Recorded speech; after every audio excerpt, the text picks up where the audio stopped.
मैं धन्यवाद करती हूं प्रधानमंत्री श्री नरेंद्र मोदी जी का, माननीय गृह मंत्री श्री अमित शाह जी का, party president BJP Shri JP Nadda ji का, Shri BL Santosh ji organisational general secretary BJP का, Shri Hardeep Singh Puri ji honourable union minister ji का, Shri Vinod Tawde ji general secretary BJP, Shri Vijay Rupani ji incharge Punjab BJP, Shri Sunil Jakhar ji president BJP Punjab और श्री श्रीनिवासलू जी संगठन मंत्री जी पंजाब और चंडीगढ़।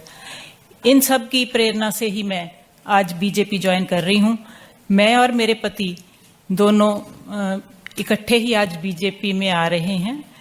मेरा कोई पॉलिटिकल करियर इससे पहले नहीं रहा, मैं प्रशासनिक सेवा से हूं, लेकिन क्योंकि मैं अब शुरुआत करने जा रही थी अपने पॉलिटिकल करियर की, तो मैंने सारी पार्टियों को देख लिया। मतलब सारी पार्टियों को देख के, क्योंकि मैं फर्स्ट टाइम पॉलिटिक्स में आ रही हूँ, तो मेरा मानना यही था कि हमें बेस्ट पार्टी ही चुननी चाहिए।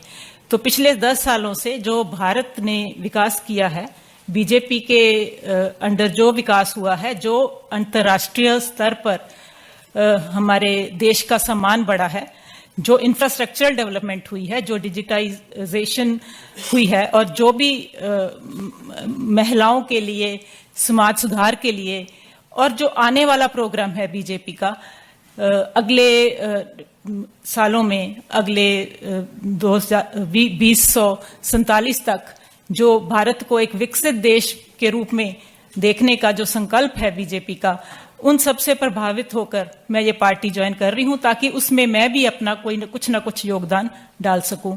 मुझे किसी और पार्टी का कोई खास भविष्य भी नहीं नजर आता और उनका कोई विजन भी नहीं नजर आता कि वो, उनका विजन कुछ चुनाव जीतना हो सकता है, जिसमें भी वो लगता है कि किसी भी प्रकार से सफल नहीं हो पाएंगे, क्योंकि उसके आसपास भी वो नहीं है।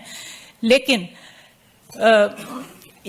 ये जो नीतियां हैं बीजेपी की, वो बहुत ही प्रभावशाली है। मतलब हम अगर देखें कि भारत का, छोटी सी बात है कि भारत का पासपोर्ट जो है दिन ब दिन स्ट्रांग होता जा रहा है। मुझे लगता है एक दिन ऐसा आएगा कि कोई भी देश नहीं रहेगा जो इंडिया को वीजा फ्री, इंडियन पासपोर्ट को वीजा फ्री ना करे।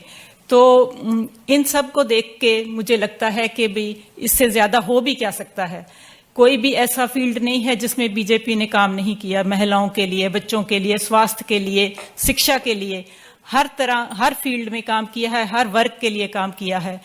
और इन सब से प्रभावित होकर अपने देश का भविष्य सुंदर और अच्छा बीजेपी के हाथों में देखकर मैं ये पार्टी ज्वाइन कर रही हूँ। बहुत बहुत धन्यवाद आप सबका यहाँ आने के लिए, और बीजेपी के मंत्रीगण और इंचार्ज श्री विजय रूपानी जी का, जिन्होंने आज मुझे पार्टी में शामिल कराया है। धन्यवाद। जम्मू कश्मीर के वरिष्ठ राजनेता और युवा कांग्रेस के राष्ट्रीय प्रवक्ता रह चुके डॉक्टर जहांगीर सिरवा जी से आग्रह होगा आप संबोधित करें। सर्वप्रथम मैं माननीय प्रधानमंत्री नरेंद्र मोदी जी का, माननीय गृह मंत्री जी अमित शाह जी का, पार्टी के शीर्ष नेतृत्व का, आदरणीय जेपी नड्डा जी का, हरदीप पुरी जी का, विनोद जी का, हमारे जम्मू कश्मीर के प्रदेश अध्यक्ष रविंदर रैना जी का, देविंदर सिंह राणा जी का और सुनील शर्मा जी का बहुत बहुत शुक्रगुजार हूं। मैं पहले तो अपनी तरफ से और कश्मीर की तरफ से आप सबको ईद की बहुत बहुत मुबारकबाद पेश करता हूं। कश्मीर को हमेशा देश का मुकुट कहा जाता था, पर इस मुकुट को 70 साल सर की बजाय हवा में लटकाने का काम किया गया, और 5 अगस्त 2019 को यशस्वी प्रधानमंत्री नरेंद्र मोदी जी की सरकार ने इस मुकुट को असल तरीके से सर पर बिठाने का काम किया। मैं उस जनरेशन में से आता हूं जिन्होंने 90 का वो काला दशक देखा। हमारे यहां जून में स्कूल बंद हुआ करते थे। छुट्टियां इसलिए मनाई जाती थी क्योंकि हड़तालों का सीजन आने वाला होता था। कहा जाता था कि पत्थरबाजी का सीजन आने वाला है, अब कहीं बाहर चलते हैं। इन सभी चीजों पर रोक लगाना, कश्मीर की एक नई तस्वीर देश और विदेश में दिखाने का, बनाने का जो काम प्रधानमंत्री नरेंद्र मोदी जी की सरकार ने किया, वो सबसे बड़ी प्रेरणा है मुझ जैसे युवा के लिए और कई सारे उन युवाओं के लिए जो कश्मीर में अभी तक हकीकतन जमहूरियत के साथ, लोकतंत्र के साथ, डेमोक्रेसी के साथ जुड़ना चाहते हैं।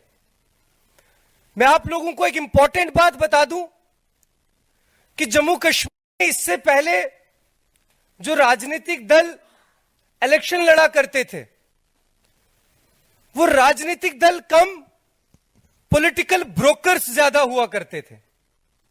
उस पॉलिटिकल ब्रोकरेज पर पूरे का पूरा अंकुश लगाने का काम भारतीय जनता पार्टी की सरकार ने किया। हमारे वहां भी अलायंस हुआ। अब्दुल्ला परिवार के छोटे मियां साहब कश्मीर में एक बार बोले कि अगर मुझे यह मालूम होता कि इस अलायंस में आके मुझे सीट शेयरिंग करनी है तो शायद मैं सीट शेयरिंग करता ही नहीं। आप सब वरिष्ठ पत्रकार हैं, कोई जाके उनसे यह पूछे कि राजनीतिक दल में सीट शेयरिंग नहीं करनी थी तो क्या वाईफाई का पासवर्ड शेयर करना था? इस तरह के डकोसले, इस तरह की बातें, ये सारा नैरेटिव अब बंद हो चुका है।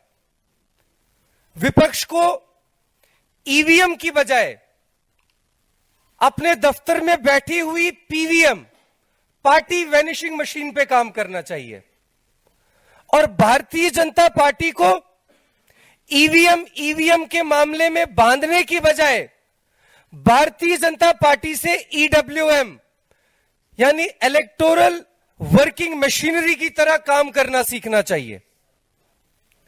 मैं इन्हीं शब्दों के साथ